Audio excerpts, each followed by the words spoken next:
नमस्कार, मैं मेघा हिंदुस्तानी स्वागत करती हूँ आपका माटी के लाल पर। आज इस वीडियो में चर्चा करेंगे कि नया मुख्यमंत्री महाराष्ट्र का कौन होगा।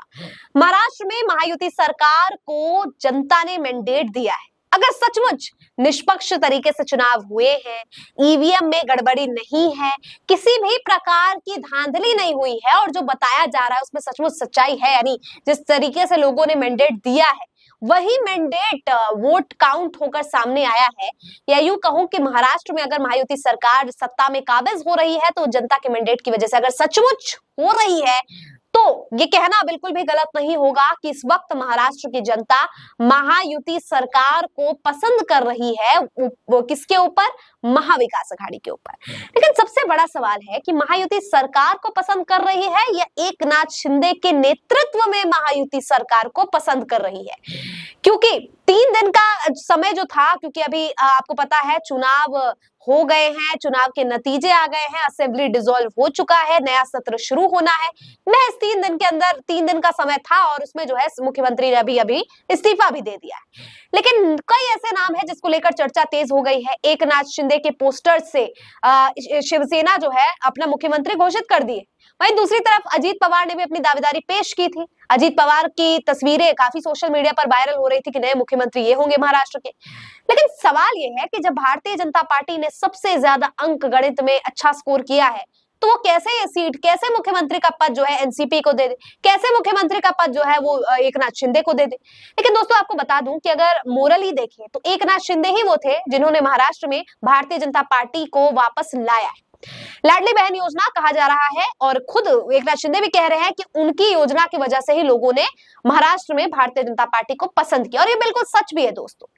अब इसको लेकर एकनाथ शिंदे ने तो अपना दावेदारी कर दी है, लेकिन एकनाथ शिंदे वही एकनाथ शिंदे हैं जिन्होंने उद्धव ठाकरे को धोखा दिया है। अब मोरली देखें तो ये धोखा बिल्कुल गलत है, उद्धव ठाकरे के साथ बहुत गलत हुआ। लेकिन भारतीय जनता पार्टी को मोरल ग्राउंड्स पर एकनाथ शिंदे को मुख्यमंत्री बनाना चाहिए, लेकिन एकनाथ शिंदे को मुख्यमंत्री नहीं बनाएंगे क्योंकि एकनाथ शिंदे का तो केवल इस्तेमाल किया गया था। भाई भाई में दरार लाने के लिए केवल एकनाथ शिंदे का इस्तेमाल करके उद्धव ठाकरे को धोखा दिलवाया गया। और अब भारतीय जनता पार्टी अंगणित में ज्यादा होने के जो है एक वो बोल देगी कि हम अंगणित में ज्यादा है इसीलिए हम अपना दावेदारी पेश करेंगे। लेकिन भारतीय जनता पार्टी के लिए मुश्किलें एक नहीं, मुश्किलें अनेक है।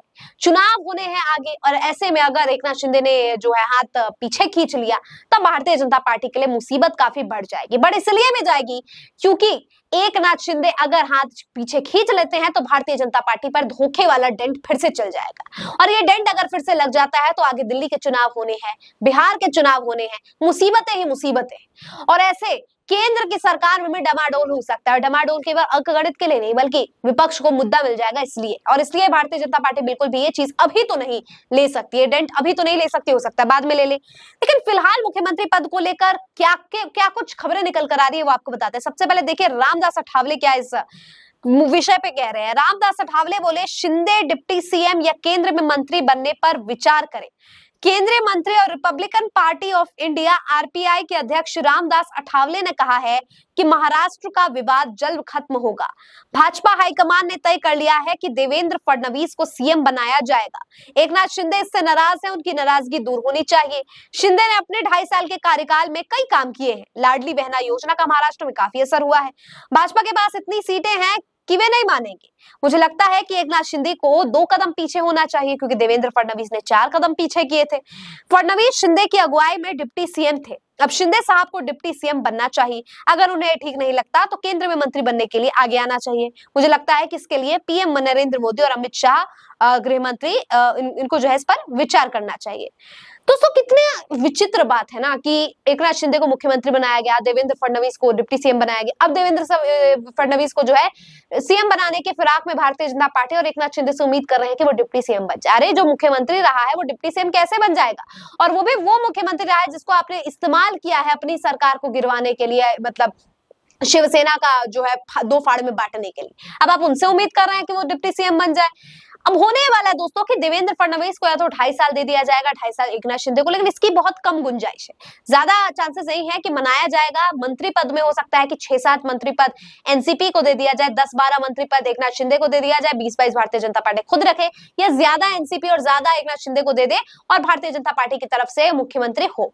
कुछ ऐसा सामंजस्य भारतीय जनता पार्टी बिठाकर ही रहेगी जिससे ना एकनाथ शिंदे नाराज हो ना ही अजीत पवार, क्योंकि अजीत पवार और एकनाथ शिंदे के बीच में संबंध कुछ बेहतर नहीं है। एनसीपी और शिवसेना के बीच में कोई बेहतर नहीं संबंध है। एक नेता तो ये भी कहता था कि मुझे तो इसके पास बैठने से गंध आ रही है। तो जब इस प्रकार की भाषा, इस प्रकार की चीजें एक दूसरे के बीच में हो तो भारतीय जनता पार्टी रिस्क नहीं ले सकती, सामंजस्य बिठाकर कुछ बेहतर विकल्प तलाश कर रही है। देवेंद्र फडणवीस एक ब्राह्मण चेहरा है दोस्तों, और देवेंद्र फडणवीस को लेकर कहा यह जा रहा है हो सकता है उनके आगे आने वाले समय में उन्हें राष्ट्रीय अध्यक्ष भी भारतीय जनता पार्टी का बना दिया जाए, क्योंकि कास्ट के हिसाब से जितना काम किया गया है महाराष्ट्र में उसके हिसाब से बहुत सी ऐसी चीजें। अब एक बात तो कंफर्म है कि भारतीय जनता पार्टी इस समय डैमेज कंट्रोल करने के लिए मुख्यमंत्री पद को तो नहीं छोड़ेगी, लेकिन हो सकता है मंत्री के विभागों से थोड़ा कॉम्प्रोमाइज करते हुए एकनाथ शिंदे को ज्यादा पद दे दे। तो इस समय मुख्यमंत्री पद में देवेंद्र फडणवीस सबसे आगे चल रहे हैं। हालांकि भारतीय जनता पार्टी के और भी कुछ दावेदार है, मैं जिक्र इसलिए नहीं कर रही हूँ वरना अगर ये खबर सच नहीं निकलेगी तो फिर ऐसा लग जाएगा कि इनमें से कोई मुख्यमंत्री बना ही नहीं, तो फिर खबर झूठी साबित हो जाएगी। इसलिए मैं कह दूं भारतीय जनता पार्टी के कुछ और चेहरे भी हैं जिनका नाम नहीं लिया जा रहा है, लेकिन देवेंद्र फडणवीस जो है उन सभी चेहरों में से सबसे मजबूत नजर आ रहे हैं। भारतीय जनता पार्टी पूरा प्रयास करेगी कि सबको खुश करते हुए, सबको एक साथ, सबका साथ सबका विकास करते हुए, सबका साथ तो ले ले और विकास अपना करते हुए मुख्यमंत्री पद का चेहरा देवेंद्र फडणवीस को ही बनाएगी। आपको क्या लगता है महाराष्ट्र में नया मुख्यमंत्री कौन हो सकता है? कमेंट करके बताइए। मुझे दीजिए इजाजत, देखते रहिए माटी के लाल। धन्यवाद।